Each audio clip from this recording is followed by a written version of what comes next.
Welcome to the Authoritative Coach podcast. In this episode today, we're going to be looking at a single question, a coaching question that you can use in your one-to-ones with your team members. You can use it with clients. You can even use it with yourself to coach you and the people around you to help them move from working in urgency and dealing with fires and help them to move over to spending most of their time working on the things that are important now before they become urgent. Oftentimes, the work that's the most important goes to the bottom of the to-do list, and it only comes to the top when it's completely urgent. It's stressful, it's exhausting, and it's no wonder that we're overworked and we're stretched thin on the things that we're doing and we're not doing our best work.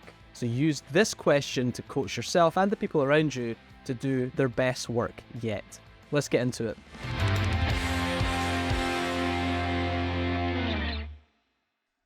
So you're probably getting a sense now, having listened to a number of episodes of the podcast, that I am obsessed with questions. And I'm continually striving to find lots of questions. And even if I had just like 30 seconds or a minute to prepare for a client call or a session or anything where I'm having to do some professional work, I'm probably going to spend the majority of that time thinking about the questions that I want to ask. The questions that I want to ask that allow me to have the conversation that we need to have. And instead of, I think one of the things that holds us back sometimes from thinking like this is that we want to go in with answers. We want to go in with solutions.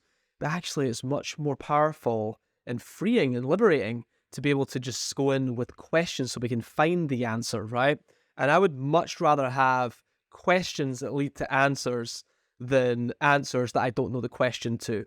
And so that's where this obsession comes from. I'm not ashamed in the slightest about taking those questions, swiping those questions from people that have come before me. Today's question is an example of that.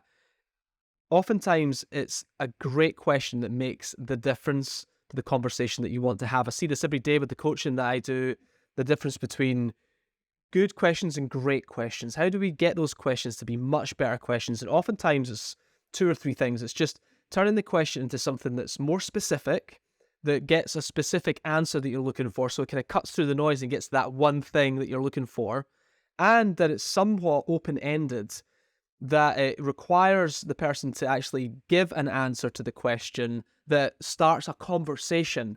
Some questions that we ask, just there is no conversation, it's just question, answer, and we're done, and there's nothing to dig into, there's nowhere to go.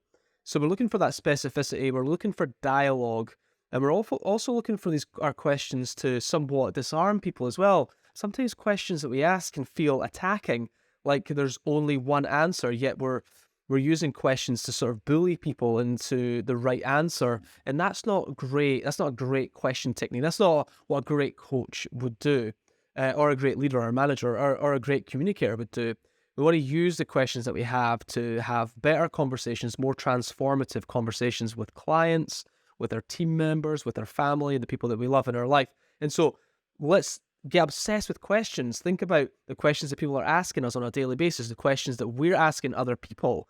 Are they the best questions? So today's question specifically is, let's look at some of the problems that today's question deals with. So I've got a couple of different stories that I want to share with you here. This question really, even today for me, filming this podcast for you, was work today that I sat down to do and thought to myself, could I do this at another time? Could I do it next week? Like, could I just not do it today? And today, it's important work. Next week, it'll be urgent work. And the week after that is going to be a fire that I need to put out.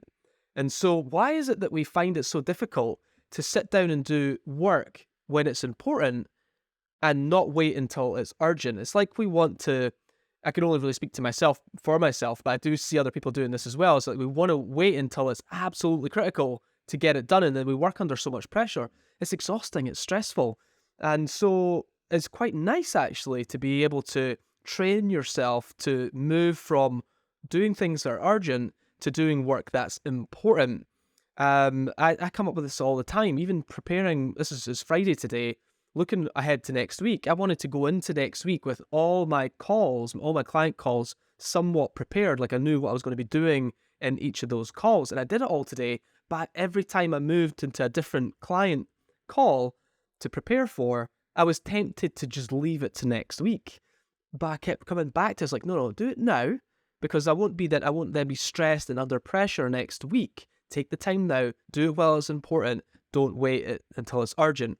And so the similar, like taking that personal story, I was almost like being my own coach in that moment.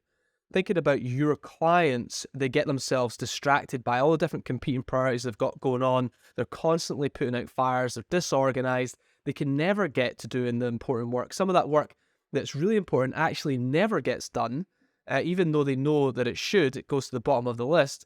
Similarly, there's your team members as well who are overworked, perhaps overstretched.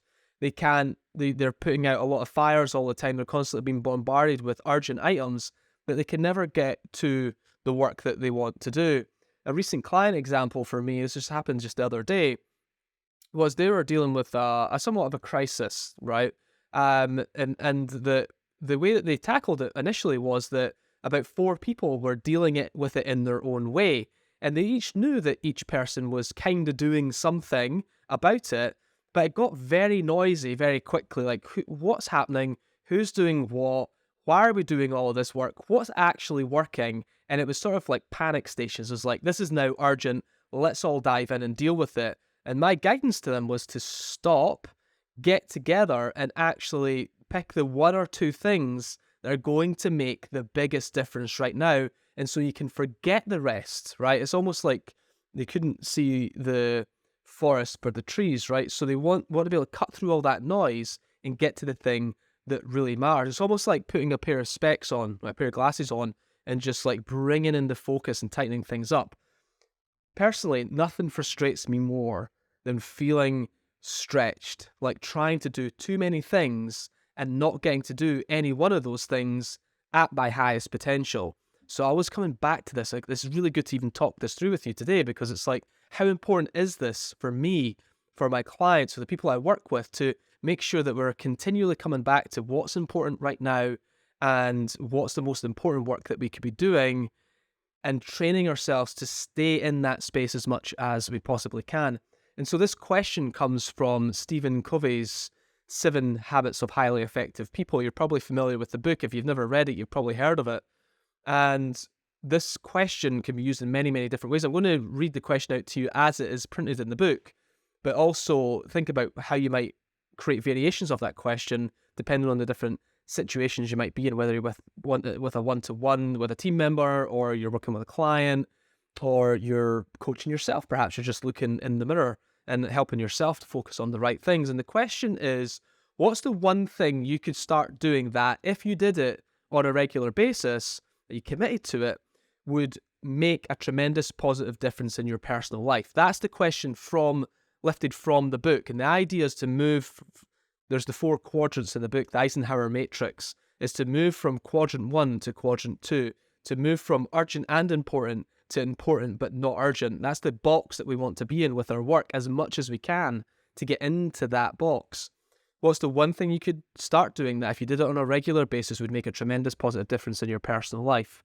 Now, here's a variation that I've used. What's one thing you could start doing that, if you made it a priority, would make a tremendous positive difference to the results in your business? What's one thing that you could start doing today, something that you're not doing already, that if you focused on that and committed to it, would make a dramatic difference to your business, would make a dramatic difference to insert problem that you're having, insert opportunity that you're trying to strive for? And so this question is all about bringing the focus in to really figure out what's important. You can use this in many, many different situations. A client situation that you can use it in, that I've already explained to you there, is where everybody's sort of panicking, and it's like, let's draw everybody in. Another place you can use it with clients as well is when you're reviewing work. So one of the things that I've tried to avoid in my work over the years is a client coming to me and saying, Chris, I think we're done here. We don't need you anymore. I want to always be ahead of that. And so I'm always thinking, like, what's next? And so this question kind of leans into that a little here as well. It's like, okay, we've done all of this now. What's next? What's the one thing that we need to do next that's going to make a dramatic difference in our business? If we prioritize it, if we commit to it, it's going to make a difference in our business. So this is a great coaching question. It's a truly fantastic coaching question to have in your toolbox, but you can rephrase it, change it up a little bit. You can even just use your own language to figure out the way to make it feel natural in the conversation, to really get the focus in on the work that we want to do, and then dig in, right? As soon as you get that answer from someone, why, what gives you a sense that that's important? What does the work look like there? What does support look like from me to help you achieve that? What could cause us to fail? What challenges might you have along the way? What does success really look like here? How would you know that you'd achieved what you wanted to achieve? Lots of follow-up questions you could use there to really raise the stakes and the importance of the work that they want to do and have them commit to this work. And so what would that conversation look like if I could see, or we got a sense that you were getting off track with that? How are you going to commit to this? Up until now, this wasn't a focus. It wasn't something that you were doing that you know is important. So how do we make sure that it stays important?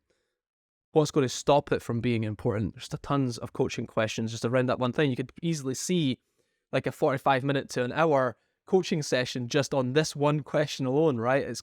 You could really deep here if you really want to make a difference with people and help them really focus their attention on the right things. And if you're a leader or a manager with the people around you, there's no better feeling, I think, than knowing that your team, for the most part, are doing the work that's the most important, and that they're not overworked and they're not burning out and they're not overstretched and they're not trying to do too many things, but they're actually doing the work that only they can do, that's fulfilling, that helps them to feel happy at work and makes a difference to the business as well. So think about how you can use this question, shift the focus for people, have them focus on the right things.